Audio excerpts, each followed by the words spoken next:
Hello, and you're very welcome to another edition of the JMac Podcast. I'm John McMahon, and today I'm joined by former Meath footballer Kevin Reilly. And of course, guys, this podcast is sponsored by Orga Retrowear.com. Check their website out for all your retro gear needs. So, Kevin, how's things with you? Yeah, good, John. Yeah, thanks for having us. Not too bad now, not too bad considering. Good stuff, good stuff. And you're saying off air, you've a couple of kids and the homeschooling, you're keeping busy? Yeah. Look, I think we've been, our family now have been quite fortunate, I suppose, during this lockdown that look we stayed healthy and stayed well, but we've kind of stayed sane in lots of ways, I suppose, between the homeschooling and getting by day to day. Just I think we've been fortunate enough in that regard. There has been no children harmed and over the course of the homeschooling, uh, and yeah, look, we're getting by, I suppose. I know it's tough times for a lot of people out there, and you have to be mindful of what lots of people are going through over the last couple of months, and even looking at today being the 12th, isn't it? Um, it's been a year since schools closed for the first time, and there's been a lot of change over the course of the last year. But we have to count ourselves fortunate, that we're doing well, that we're healthy, and we're getting by, over the last couple of months in this latest lockdown. I think it's been a challenge, considering the winter months, the weather, the dark evenings, just to keep everything together. But yeah, look, we're doing okay. We're doing okay. Yeah, perfect. And I suppose we probably have to give ourselves a bit of credit for getting by last year, really, as well, Kev, because it's a complete adjust to the system, and it's changed everyone's lives really for the good or the better, or even the worst in some cases. But how do you find what kind of routine are you in, and I suppose obviously with the kids and the homeschooling, but and even yourself being a teacher, but what's your routine looking like these days, Kevin, apart from pulling your hair out? Yeah, no, it's been a challenge, but it's amazing, and it's a credit to lots and lots of people that we have adapted, and we've Yeah, adapted so well in lots of cases to the situation that has been put in front of us. Um, I think one fantastic thing that has come out of lockdown is, the sense of camaraderie, the sense of team, the sense of really goodwill among people to help each other out and help people that are more vulnerable in society, whether it be family members that are isolated, that are alone, or even just the wider community. And it's great to see so many um, people pulling together across a number of initiatives, whether it's raising money for charity or just helping out a neighbour. I think that has been a huge positive for me over this lockdown. yeah, In relation to my routine, um, I think it is important that um, everybody does establish somewhat of a routine, to help them get through the day effectively. We're busy enough in our house with three young children. We had a new arrival there before Christmas as well, so our hands are full. The task there is just to, over the last couple of months before the lads went back to school, yeah, the two older guys, to keep them occupied, yeah, gives them plenty of variety.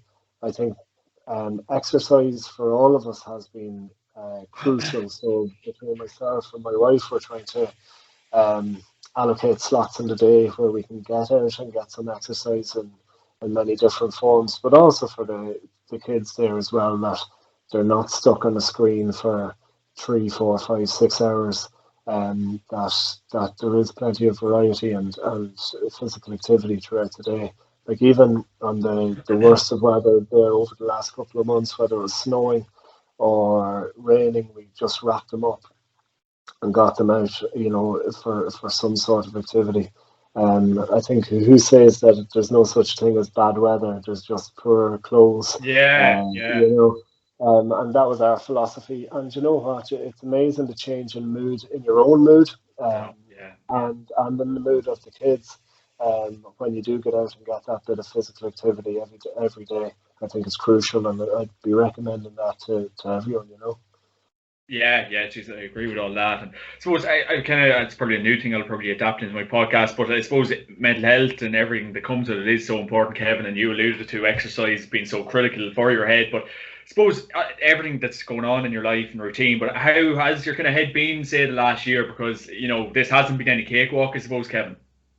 Yeah, yeah, true enough. Look, I think it's normal to say that you have everybody has good days and bad days, and you could be the most positive, upbeat person that's so mentally strong, loads of resilience.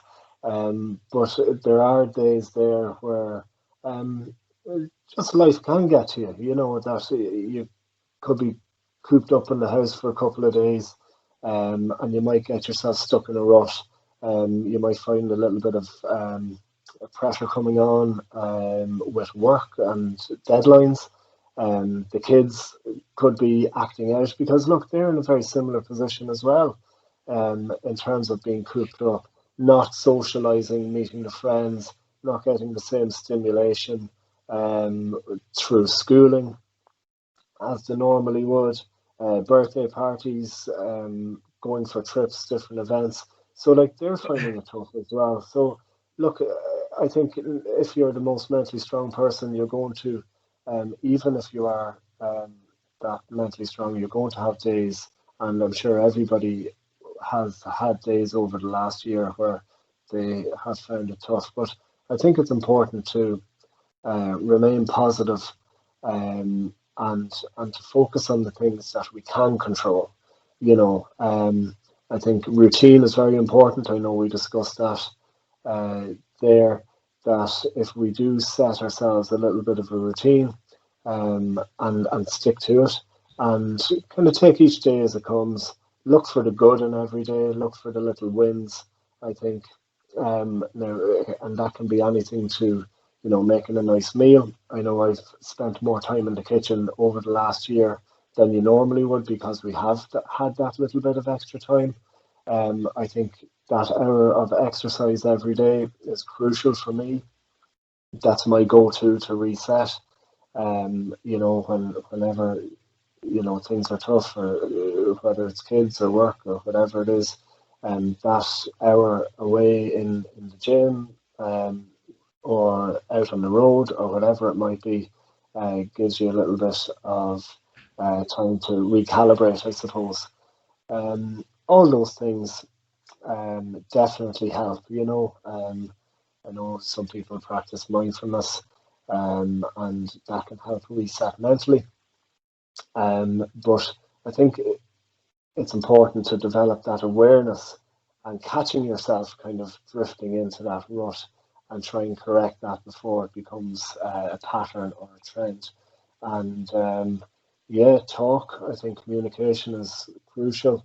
With whoever's at home, and share how you're feeling. But look, take each day as it comes, and search for those little victories throughout the day. Yeah, yeah, spot on, spot on. And I suppose like it's probably for kind of frustration at the minute for a lot of GA heads. Like, and we probably have to take a lot of soccer on board at the minute. I wouldn't be a fan of that myself. I support United, and to break your heart more than Calvin probably would. But what do you kind of make of the whole crack, Kevin, of GA not being elite? Like, I can understand, the GA, like, everyone has to be protected and stuff, but it was elite at the end of last year. So kind of what's the opinion on that? The government kind of do a U-turn on that, I suppose, Kevin. Yeah, I think ultimately we have to be governed by the health advice, and we have to make sure that all our participants, all our players, all our mentors, supporters, of course, remain safe.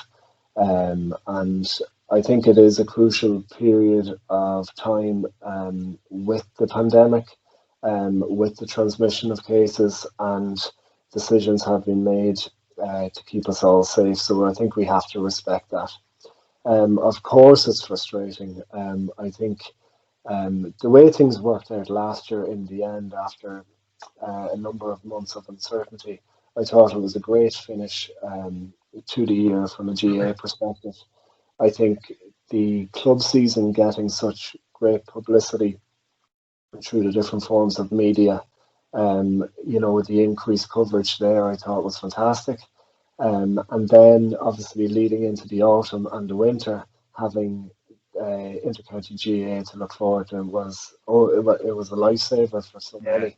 I know I really look forward to the weekends to tune in the autumn and winter there, knowing that there was a couple of championship games there to be watched, and it was fantastic. I thought we got it so right last year.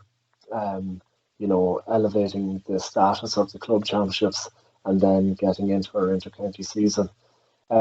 This year, it remains to be seen. I think we are at a critical stage where cases are dropping, but I suppose government and Meath and the GA, of course, want to make sure that it's safe to return to play before they make any decisions. I think the intercounty scene can be more controlled because you have reduced numbers. Um, the squads can be can be managed and looked after effectively, and the grounds and the games can be played relatively safely compared to opening up the club season where you're mobilising infinitely more people. It's very hard to manage and control that. So I presume GA and government and effort want to be just um, absolutely safe and get the time right um, on reopening and launching our club championship. So we'll have to wait and see a little bit longer, but I think we're going in the right direction. So you would be hopeful for both to occur, but I think we're just itching now to get back at it and get back out onto the pitch and enjoy another good summer of football for both intercounty and club. Yeah, Jesus. Make no doubt about it. And I suppose we can touch on to your own career, Kevin, as well. You represented Meath from 2005 to 2015, 10 very, very good years. And I suppose you got the ball rolling in 2005, Kevin. And what did you make of it all? And I suppose how did you find breaking onto I suppose a very, very good, strong Meath team? Yeah, it was a dream come true for me. So, like as a young guy still in school, um, getting the call from Sean Boylan was the stuff of fantasy, really. We would have grown up watching the teams of the 90s specifically, with some great players there like Darren Fay, Graham Garrity, Trevor Giles, Ollie Murphy, John McDermott, all these guys, who are heroes in my eyes. And next thing, overnight almost, you get a phone call and you're asked to come in and join them. And a lot of these guys were still playing in 2005. And for me, going in as a young guy, yeah, absolutely a dream come true, something that I wanted to do from a very young age, something that I've always aspired to do. And next thing I was realizing this, so very fond memories of that whole 2005 year. It was a massive step up in training, a massive step up in pace and intensity on the way things were done.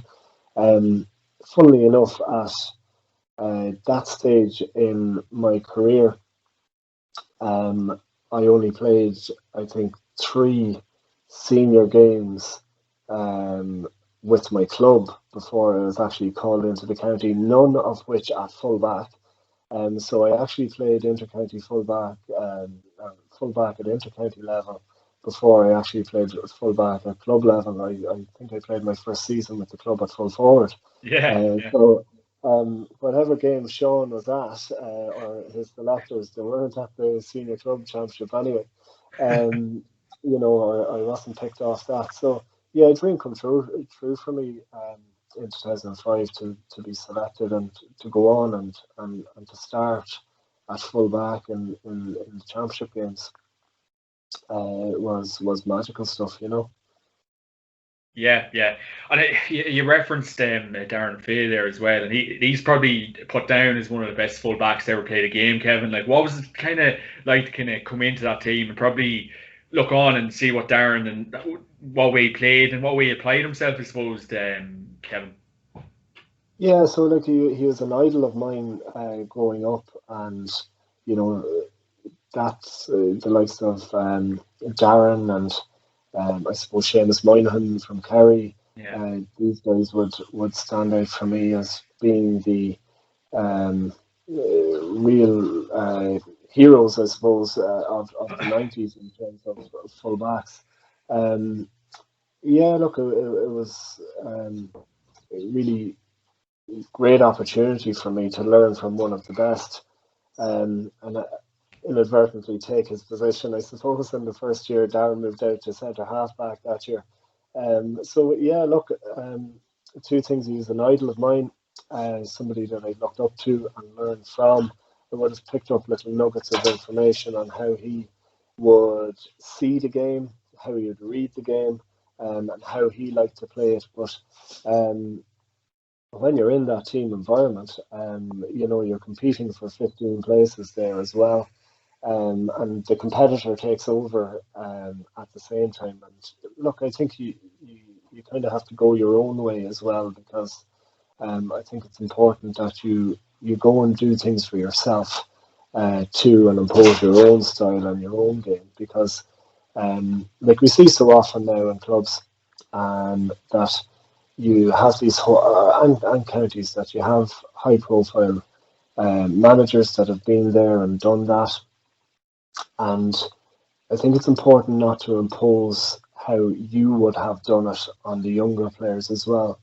That, yeah, you're instilling some information, some guidance, but I think it's very important for young players to find their own feet, and to go their own way on these things, using the information that they can gather, put their own style in place too as well. So yeah, learned so much from Darren and the other guys. Plenty of experience back in 2005. But I was keen to, I suppose, impose my own style, and to get a foothold in the team in my own right. yeah. So what I asked this kind of question to like about all the kind of retired players and kind of you're talking '06 and '07 and '08 and enjoyable years to probably play football. I know obviously you played full back, Kevin, but what was like the standard like for yourself back then? Because I think the way the game's gone, it's gone so defensive and it's just gone very kind of narrow minded and at times not very enjoyable to watch. So how enjoyable was it to play up until maybe 2010, 2011 until this kind of all these blankets came in? I suppose, Kevin. Yeah, I'm not too sure how to answer this, because at full back you're only kind of one mistake away from a goal at the other end, and you're the last line of defence. So there was a lot of I suppose pressure and expectation there as well on you. Yeah, Um, and I don't know, how much you actually enjoy that in certain positions. The yeah, full back line is one where, I think your job is primarily defence, and that you have to negate your direct opponent, um, whilst trying to play a little bit of football there at the same time. Um, I did enjoy the challenge. I will say that I got to play against some fantastic players over the years, some really really high profile names that have gone on and had great careers in their own right. And for me, it was the challenge of pitting yourself against the best that was out there and seeing how you get on. One on one, that's the purest form of football. Fantastic challenge, and I relish that, and that's where I found my energy. I found my great competitive spirit. That you always rose to that challenge, and that's where I got the enjoyment there. Especially when you're playing in the full back line. During those years and beyond, Meath had a very open style of football. It was primarily built on attack. hmm Um, I think the defending was there for the purists. So like when we lost the ball, it was up to the defenders to do your bit. So lots of times it was one on one. There was lots of space. Forwards dream nowadays. So the half back line would be drifted up the pitch, and next thing it's 2-on-2 in the whole half of the pitch, which was obviously challenging. But as I said, it was the individual battle that you relished and enjoyed, and hopefully coming out the right side of that at the end of the day, I think was the challenge for us, in the full back line. Yeah, definitely. And so, what did you kind of make of playing with that? Like, is probably because I can remember so much from Meath football, because we definitely would have came up against us a lot of the times over the years. But kind of, what did you make of what was it like to be part of that kind of Meath team in the early noughties, I suppose? Because as you did allude to, it was actually a very exciting brand of football he did play. So obviously enjoyable, because like he's had the likes of Keane Ward and Brian Farrell and Graham Geraghty. So exciting stuff, I suppose. Yeah, look, I think if you look back at the records and if you look back at any of those games, we played a very exciting brand of football. Some fantastically talented players going forward, like the caliber of player and the individual technical ability of all of these players was sky high. If you look back to that era, we had so many household names. The likes of Joe Sheridan, Brian Farrell, Keane Ward, Stephen Bray, all these guys would have competed on most intercounty teams back then in the forwards. And then you had your Nigel Crawford, Anthony Moyles, these guys like Graham, of course, and so many other lads there that we're definitely there or thereabouts, the best footballers around in the country, So we would have put up big scores. We would have put in some great performances. So it was very exciting. What I would say is that, being a defender and being a full back, you would have loved to have a team like Donegal, where you've Neil McGee there. The way you've Neil McGee, you call him the kind of the queen bee, where he has all his worker drones kind of buzzing him around him and protecting him. Whereas you have 12 or 13 players back around him, looking after him and keeping him, preventing him from being exposed. Whereas you see the type of football that we were playing, it was all out attack. Half back gone, midfield, half forwards, all involved. And then when the play broke down or we got turned over, we were wide open. So I think looking back on the style of play, we were great going forward, very exposed at the back at times, and we probably got caught. So a lot of games back then for the supporter were very exciting, because it was all out attack. It was open, free-flowing football, end to end. And I think the philosophy there was kind of score one more than the opposition, which can leave you exposed, and you can get caught at times, and I think we did in a few crucial games. I think we got caught out with that philosophy, Yeah. I suppose, how confident were some of these boys as well, Kevin? Because I remember, I think, what are we talking? A 10 or 11-year-old John McMahon was getting me players' autographs after games, and I went up to Keane Ward and he signed my program, and I think he scored 8 or 9 points, and he just literally got my program, grabbed it, 1, 2, 3, 4. Oh, that's how many points I scored today. So, how confident were some of these boys, Kevin, when you were playing with them, I suppose? Oh yeah, well, we'll say all forwards have a degree of confidence, and rightfully so. I think when you're going out, especially at that level, and the expectation is that the expectation is on your shoulders to kick 3, 4, 5 points a game, whether it's from play or from place balls. You need to believe that you're going to do that. there's no point a guy going out with all the ability in the world saying, "Oh, this is going to be terrible," because whether you think you will or whether you think you won't, the reality is that's going to influence how you're going to play. So I think the right balance of confidence, um, cockiness, arrogance, whatever you want to call it, I think definitely helps. And you see that in the mental side of the games nowadays, where self-talk is a big thing. And if you're telling yourself effectively that you can do this, that if you're talking about the next ball, um, I can kick this ball. I'm feeling great, and I'm going to win the next ball and put it over the bar. It's proven that it works. So this self-talk, this cockiness, confidence, whatever you might call it, it works, and there's definitely a place for it. Some of our guys, yeah, they definitely believed that they were good enough. They definitely believed that they were up there within the top fours in the country. And I think over that period of time, I think they have proven it.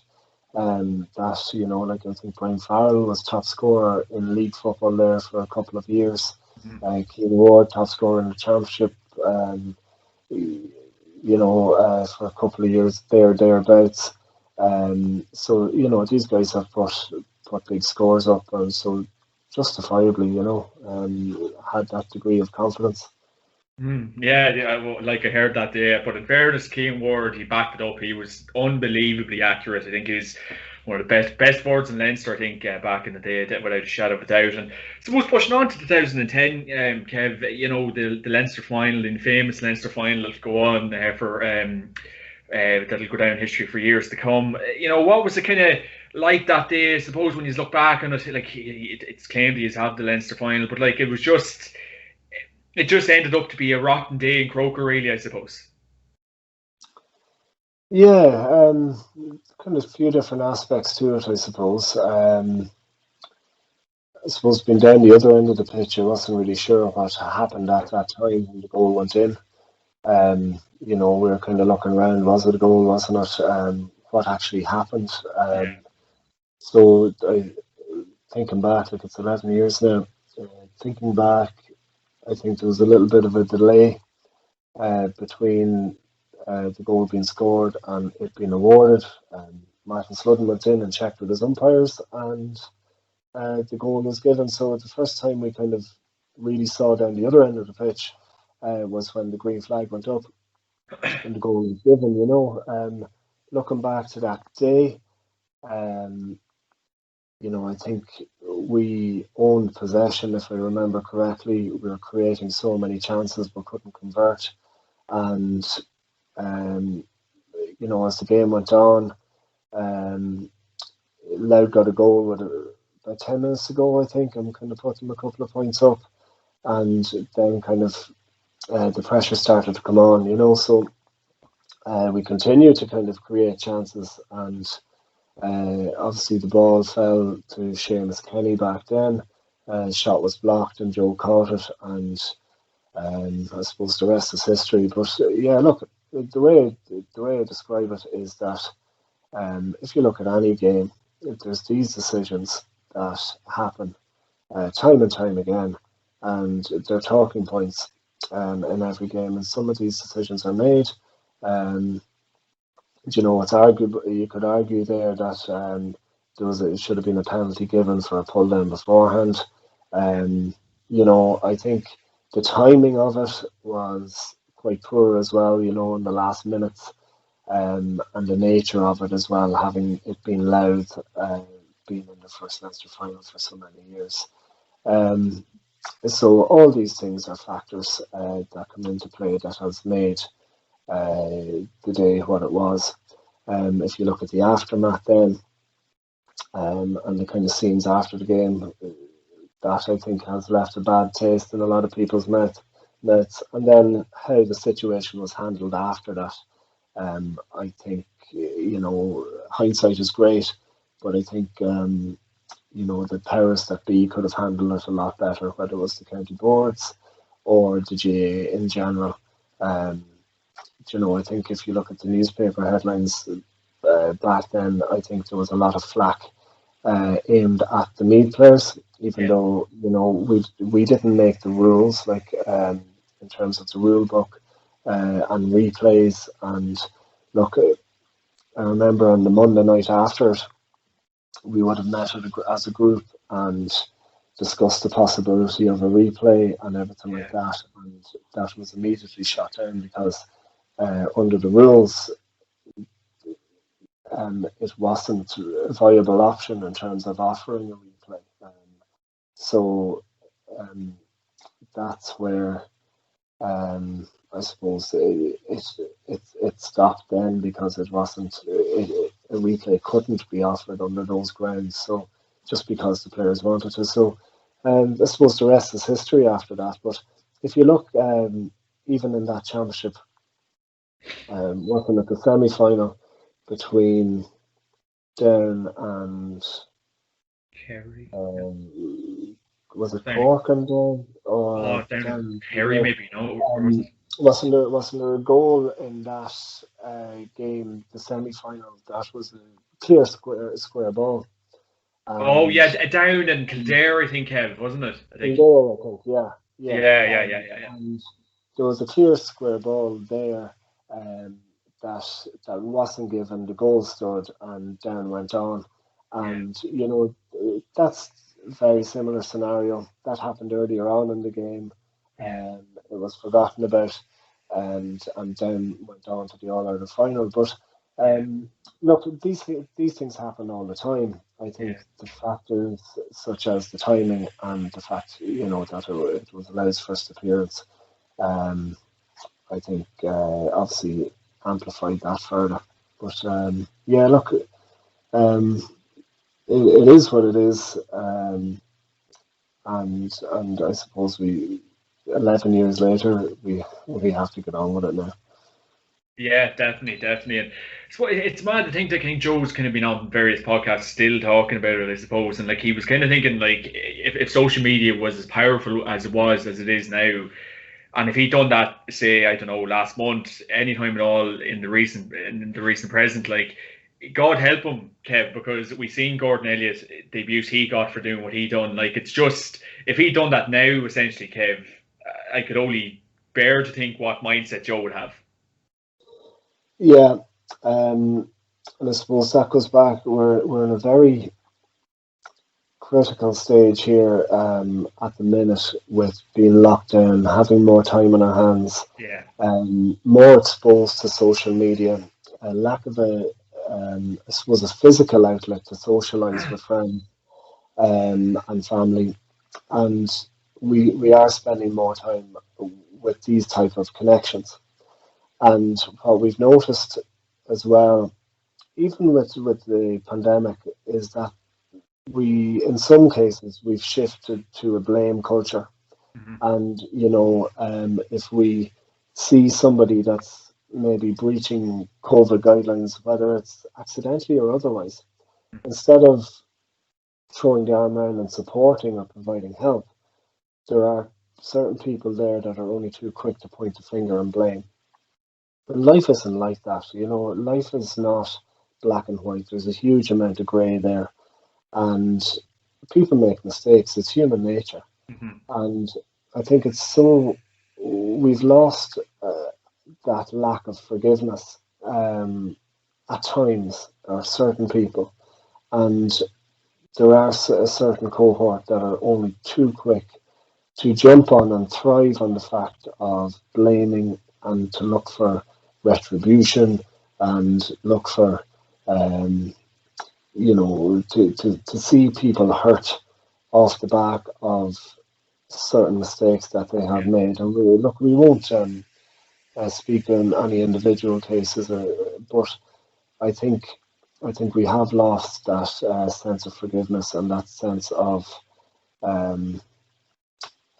compassion with people, and social media provides that platform in its current format to have a go with no strings attached to the person having a go, and can be very, very hurtful, very damaging to the victims, of that abuse.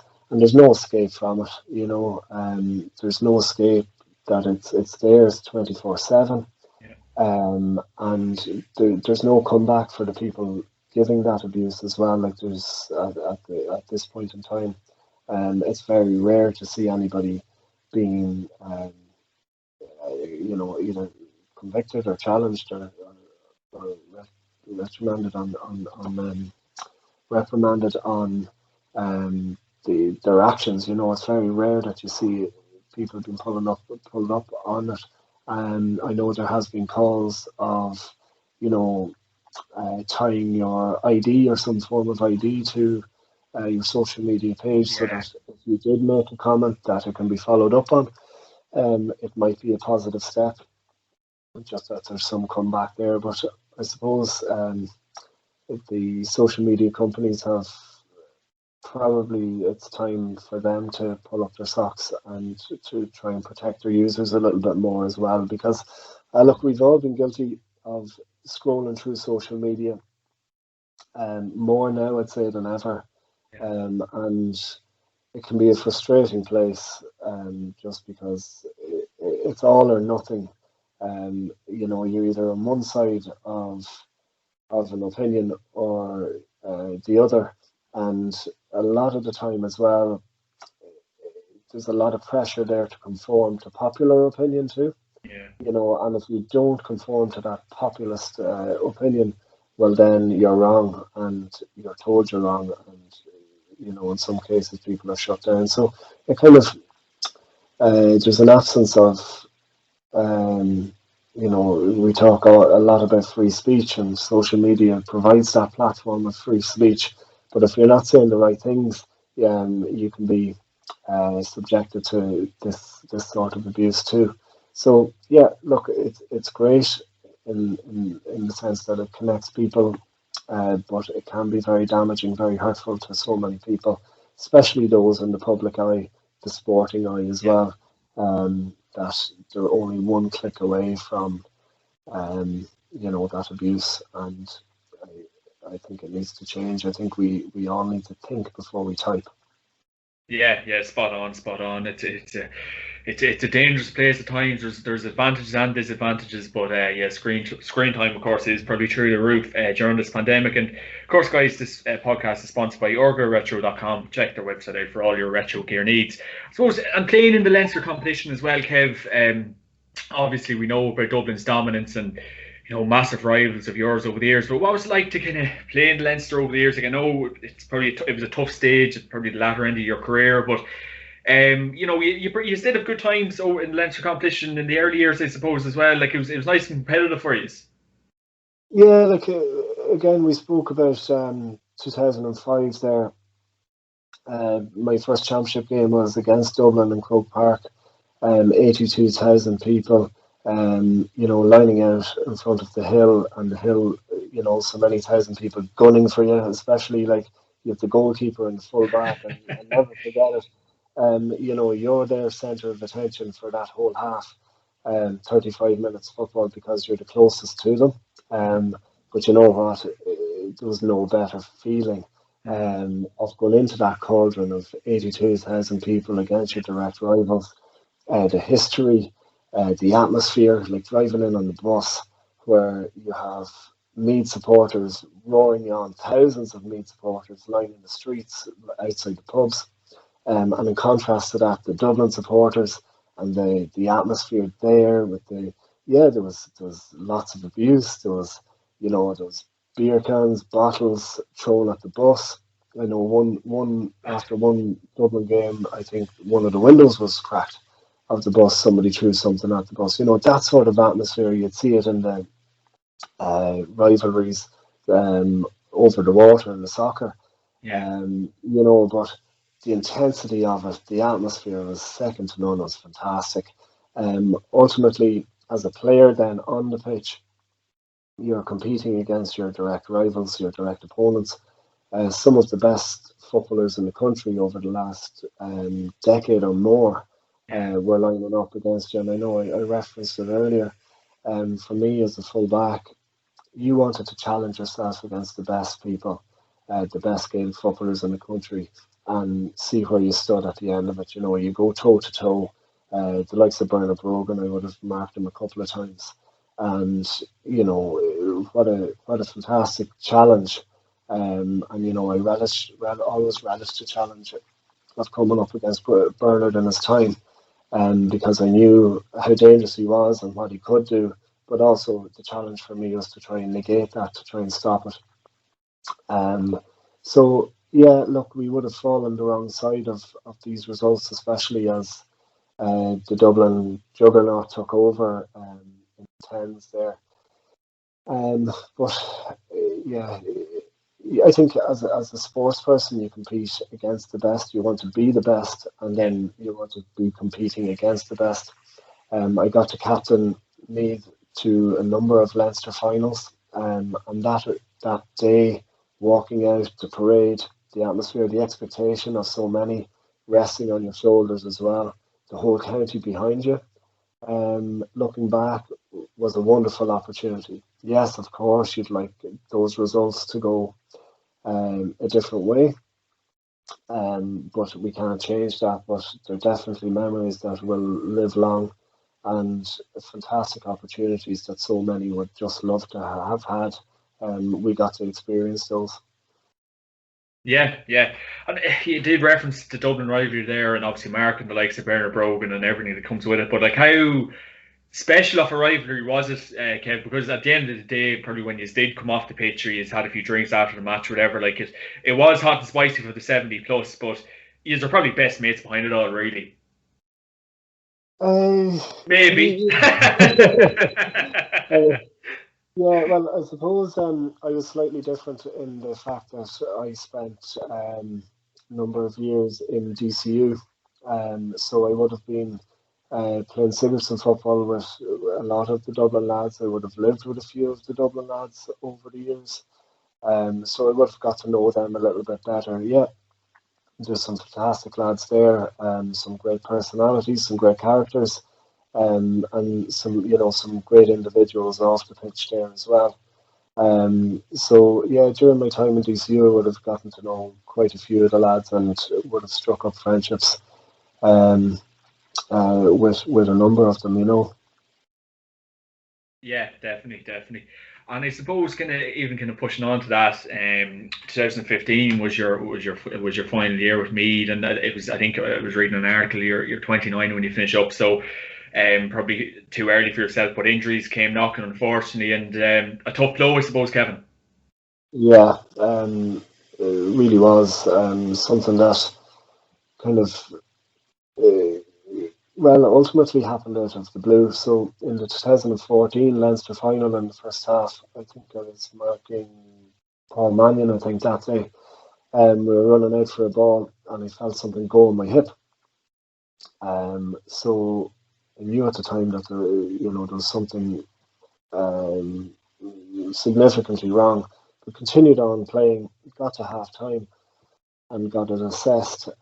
So at the time I got a painkiller injection and went out for the second half. And I don't know, rightly or wrongly, I felt that I couldn't change direction with it, but I felt I could run relatively comfortably in a straight line. So I moved out to midfield in the second half and basically just kind of covered as much ground as possible in a straight line and tried to do as much as I could for as long as I could that day. But the next day I went and got a scan on my hip, and the scan showed that not only did I tore my hip flexor muscle, which was what happened the day before, but it also showed that I had significant cartilage damage to the joint, that most of the cartilage had worn away. So with that, I booked consultation with a surgeon, and he asked me how long I had been playing. So I had been playing 10 years at that stage. He said, all right. And I said, why? He said, you won't be playing much longer. Um, and you know, that was very tough to take. So I went and got a second opinion. um, Unfortunately, the second surgeon said something similar, just that there was chronic degeneration in the hip joint, that it had worn away just through wear and tear over the years, the demands of the sport, and that I'd have to be mindful of it. So in the October of 2014, I went and had surgery on it, basically to repair any of the damage that had been done from the July of that year, but also try and repair the damage that had been done from the years previous, just the wear and tear. So I had a few bits done and spent 2015 just rehabbing. Yeah. So for 2015, I was determined not to leave it there.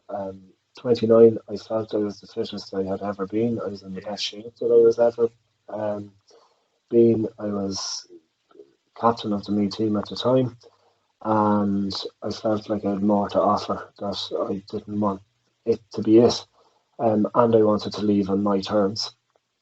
So 2015 was a tough year. A lot of it was spent on the sideline, doing rehab and doing running drills while the rest of the lads were training. I think I actually only trained twice fully that year with the squad. The rest of the time was in the gym or in doing rehab stuff. And I managed to start the Leinster Championship. So I don't know how, but I got myself into decent shape for that game. We played Westmeath.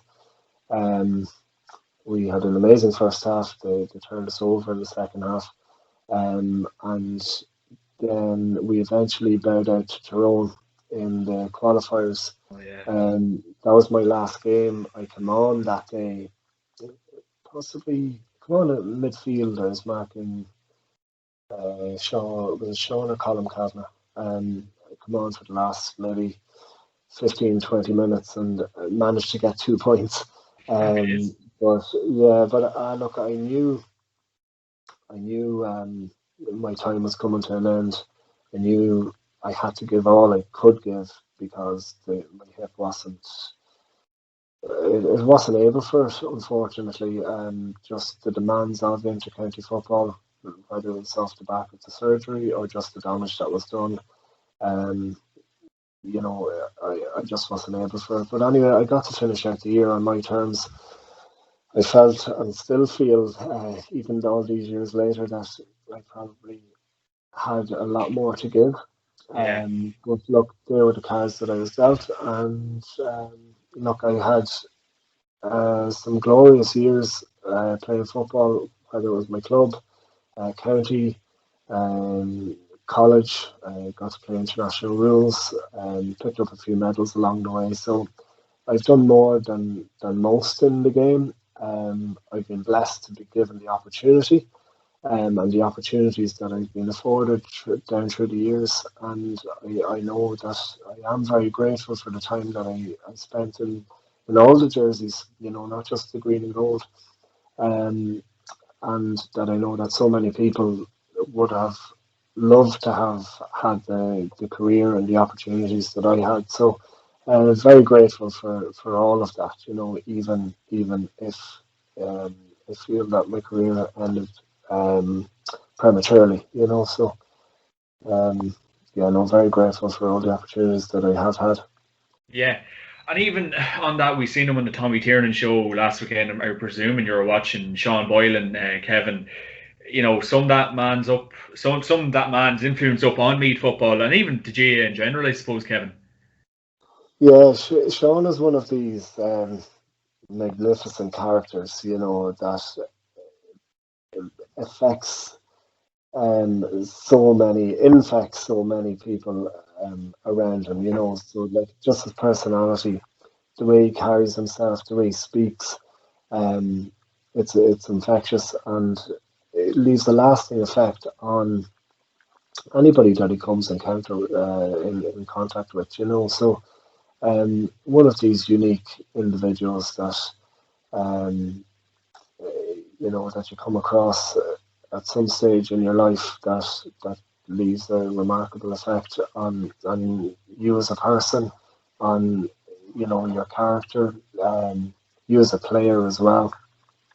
I'll never forget the opportunities that he has afforded to me, both giving me my debut uh, for Meath, but also selecting me for the 2006 International Rules Tour as well at just 20 years of age, So he's given me some remarkable opportunities, and forever grateful for him. I think for a guy like Sean to, do all he has done in the game, especially for Meath football, considering where he took over from and the story around that, where Meath was at one of its lowest ebbs, to go and do what he did in the late 80s and then again in the 90s was a remarkable feat and achievement, and it's a testament to the man and a testament to the character that he is. And I'm sure not just myself, but so many are grateful for all that he has done for Meath football. Yeah, legend everywhere he goes, really. And I suppose we can touch on to your DCU days as well. Kevin, you represented him from 06 2010, spearheaded by Kevin. I'm not surprised. What was it like to play the college ball? Yeah, great opportunity. Back then, DCU had a fantastic setup in relation to sport in general. I think they were one of the first universities to offer scholarships there for athletics, Gaelic football. They were the kind of two main ones. And that was spearheaded by Declan Brennan and Niall Moyna, and Enda Fitzpatrick, an athletics coach, who would have been involved in that heavily. And we had a fantastic setup there in that regard, where it gave the students there in DCU the opportunity to it gave them a little bit more time and the resources there to prioritise Gaelic football and to I suppose develop using the resources, the knowledge, the support base there, with all the expertise in terms of coaching, strength and conditioning, the likes of Niall Moyna, who's an expert in his field in terms of exercise physiology, the experience that he has with all the teams that he was working with. To have that sort of guidance was second to none, and I think the players that they brought through the GA Academy there have gone on to do some great things. Back then, like when I started, you had the likes of Brian Cullen, Conor Mortimer, Shawnee Johnston, Ronan Flanagan, Dermot Sheridan, Stephen Cluxton, all these guys that have gone on to do great things for their counties. When I was finishing up, the likes of Paul Flynn, Michael Murphy were there, and so many others that have come and gone since.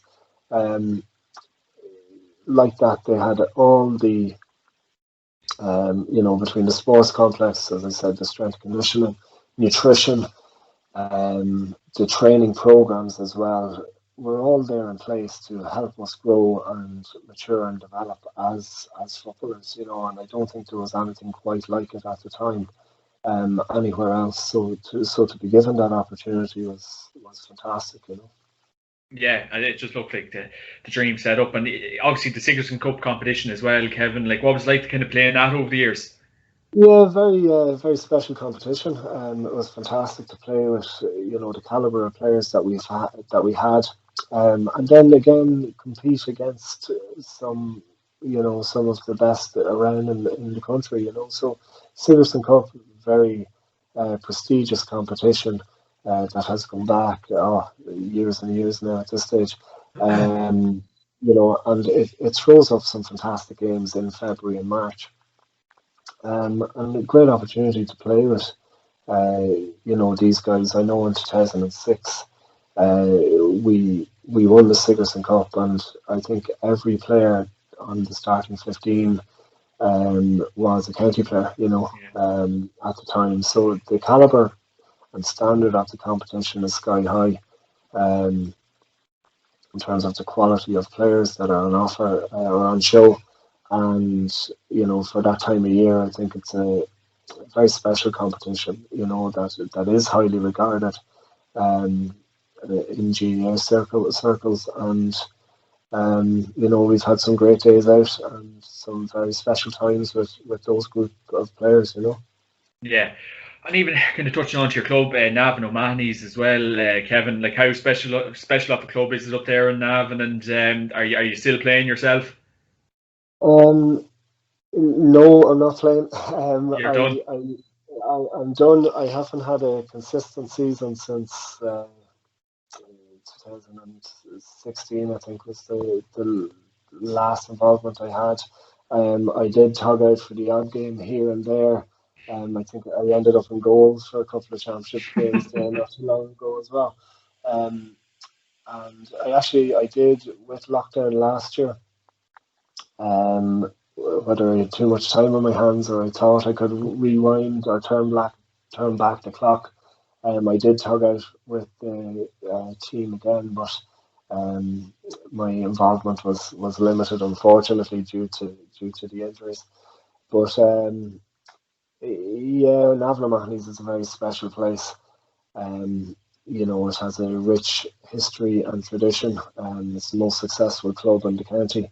And when you do play with Navan O'Mahony's, there is that expectation that you're going to challenge, no matter how good or bad the current crop is. When teams play us, there's that level of anticipation you're in for a good game they'd be up against it, and Navan O'Mahony's are always thereabouts. Very special for my family. Like, generations of my family would have played down through the years and have won championships, and so I have two older brothers that would have kind of 5 and 6 county medals. They get on to me at times where actually you only have 4. That's not good enough in their eyes, but yeah, over the years, look, we've had some great times, and over the last 10 years with my involvement, 15 years, we came through a very special time, I suppose, with some great players and some great friends. There was a core group there that we would have grown up with all along on the one team, and we got the opportunity to bring that through to senior level and to get some success there as well. So very fortunate to play with some great players, great characters, and great individuals. And we've had some very special times there with the club. Absolutely. Yeah, and even on that, I was talking to Ronan Flanagan like a couple of weeks ago, and he was kind of saying he didn't mind the juggling act between college, county, and club. Like, and like like at the time for you, Kevin, like how did you find it, like juggling the three and any other team you might have been involved with? Yeah, like there was times there over the years, like growing up, but I remember maybe 16, 17, I could have been playing with 7 or 8 different teams. Then as you get a little bit older into your early 20s, I remember like you're playing Meath senior, Meath under 21.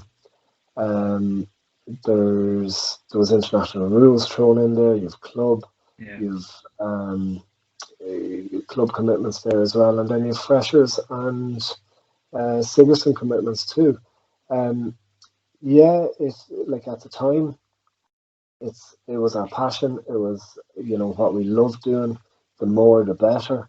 But in hindsight, the way things finished up for me and the nature of some of the injuries, definitely were born out of overuse, and as that's okay as a once-off or a one-season thing, or especially when you're younger. But as that goes on, and the demands are greater at the higher level that you play at, the physical demands, the mental demands, and the time commitment, of course, that follows with playing at that level and playing with so many teams.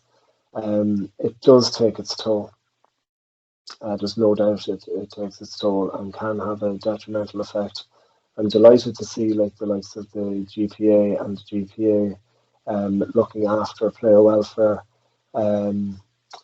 now more than it has been, because there are more games, there are more expectations and demands on our young players now than ever, because the amount of games that are played in a typical season has increased. I know lots of club leagues and championships have more games, but yeah, we just need to protect our players as well, so that they're not having to retire due to injuries or illness, or get burnt out, or even worse, get fed up with the game because of the increased demand. So yeah, at the time, loved it.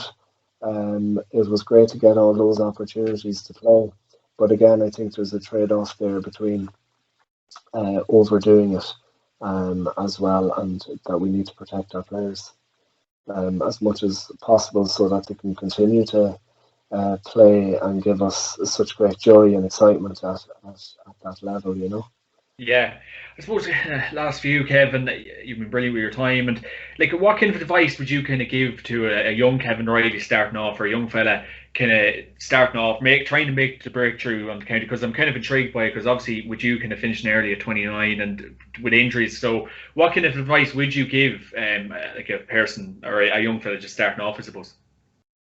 Yeah, it's hard to know if I was to do it all over again, would I do the same thing? I was so passionate about GAA, so passionate about football and Meath football, that look, I wanted to take every opportunity that came to me. Um, whether it was starting off with Meath football, whether it was going to DCU and playing Sigerson football, whether it was electing to play the international rules each year that it was offered. Like, these are opportunities that were very attractive and very difficult to turn down. So,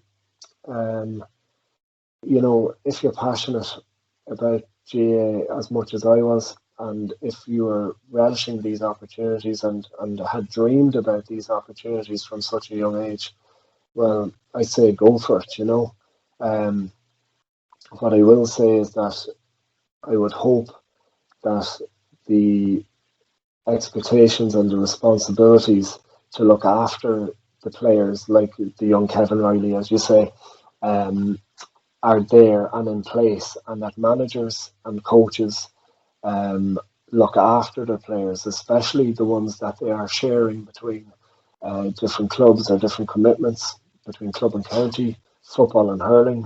Your dual players, obviously, they need to be minded. They need to be protected, but the onus is on the management, the club, the county, and the coaches to provide that care to their players, so that they continue to get the best out of them. And that would be my philosophy. Say I've entered into management over the last couple of years, and I think it's very important that you put the player at the heart of every conversation that you have. Because if you don't, well then you're not looking after them. And I think you have to care for them, because if you care for them and if they're happy and they're feeling good, well then you get the best out of them. Whether that goes for the management, for the club, or the supporters watching on. If you don't, and we exploit them, and they burn out, or get fed up, or otherwise, well then we're not going to get the best out of them, and we're not looking after them, and we're not doing our duty um, to them, in terms of our care. And yeah, that'll be it. That'll be it for me. So yeah, look, to any young player, go for it. Realize your potential. seize the opportunities that come to you when they do. Have no regrets. Do all you can. And where you stack up at the end of the day is a reflection of what you've given. But I think to any management or coaches, make sure that we provide the right environment that will allow these players to prosper. But at the same time, be caring to their needs as well. Yeah, super. I couldn't have got a better answer than that, I suppose. And I suppose to kind of wrap up, Kev, we'll have a bit of crack to finish up, and there might be a few interesting questions thrown in here. But I suppose the first one I'll ask you, the best player you played with and against. Best player I played with, I'm going to have to say Darren Flay. Okay. Idol of mine growing up. And yeah, it was great to have the opportunity to play with him. I suppose Trevor Giles has to get a mention there, considering all that he has done in the game.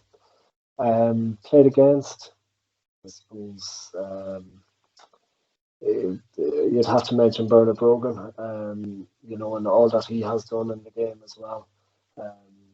He was the leading forward there for a number of years in the GA, so I suppose I'd have to pick Bernard as the best player I've played against. Yeah.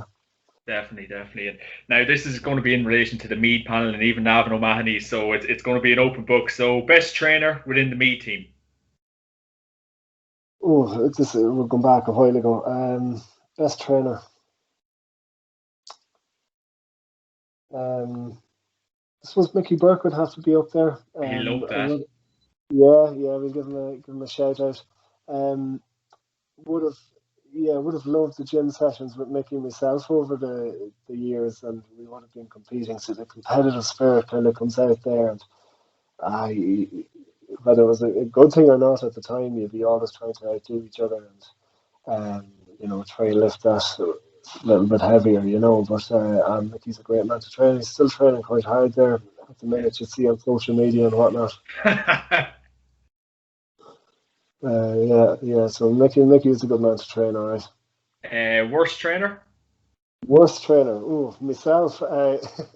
When I'm fit, I'd be a good man to train, put in the hard yards, but it was staying fit. So I think I used to annoy some of the lads that I may have been out for a couple of weeks with an injury or whatever, and then I come back and be breezing by them when these lads would be training hard for the last couple of weeks or months, and go, where the hell was this lad, So I think I may have annoyed a few of them as I breezed past them. Maybe it was the freshness, possibly, as opposed to them lads slogging over the last couple of months, But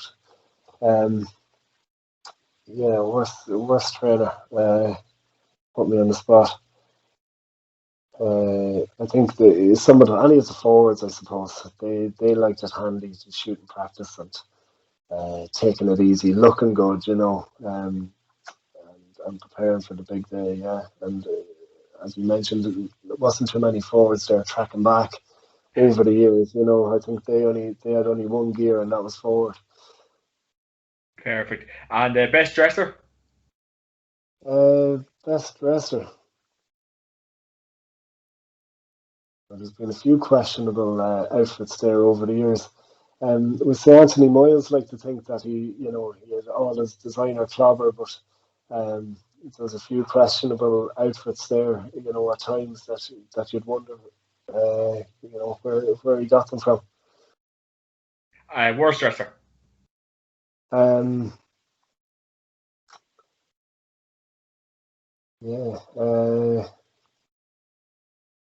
Jeez, you're putting me on the spot. Worst dresser. Yeah, like any of the farmers, I suppose. There'd be quite a few farmers there in the Meath team over the years, and the check shirts seem to be the go-to staple. So the check shirt, the Wrangler jeans, and the brown shoes was the staple over the years for any of the rural lads, But you could line them up after the game because they'd be all dressed the same. It was like some sort of a uniform. they wore over the years. And last two, who was the biggest Mammy's boy in the team? You should have been giving me these questions beforehand to prepare. Biggest Mammy's boy. That's a softie, like, is it? Yeah. Softies. Sure, there's no softies in Meath football. You should know that. Brilliant answer. Yeah, like, come on, can you name one softie in Meath football? I don't know. It hasn't happened yet. You might have to look outside the county for that. Last but not least, the longest in the shower and the biggest one to look after himself. Longest in the shower. Yeah, there's a few vain lads behind the scenes, all right there. There's a few lads there that used to bring their little aftershave bag, and they were very, very keen on their appearance and whatnot. I suppose the likes of Mickey Newman likes to look after his appearance and keep himself well and whatnot. And the second one there was who likes to look well, and always, I suppose it ties in with that. Mickey Newman, is it? Yeah, the Flash, kind of the Flash look. Yeah, Milesy used to be called.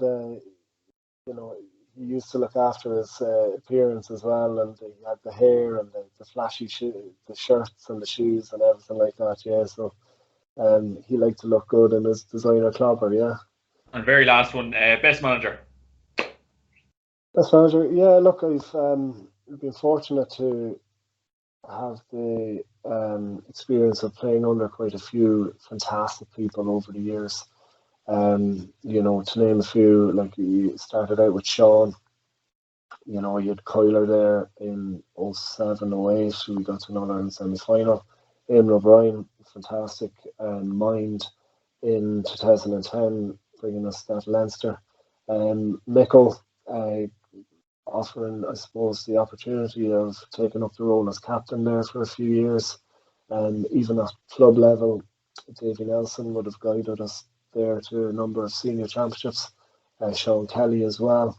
And even at college level, Niall Moyna there, a fantastic individual and character, looking after us so well in DCU. I suppose, listing out the calibre of managers there, we're very blessed, very lucky to have that guidance over the years. But I don't think you can look past Sean for his knowledge of the game, for his care and kindness and compassion, but also his will and desire to win. But most importantly, build Meath football to where it was, and to, I suppose, cultivate that next generation, both individually and as a collective team. There was no better man to do it than Sean Boylan. Perfect. Kevin Reilly, thanks a million for joining me on the JMac Podcast this week. And of course, this podcast is sponsored by OrgaRetro.com. Check the website out for all your retro gear needs.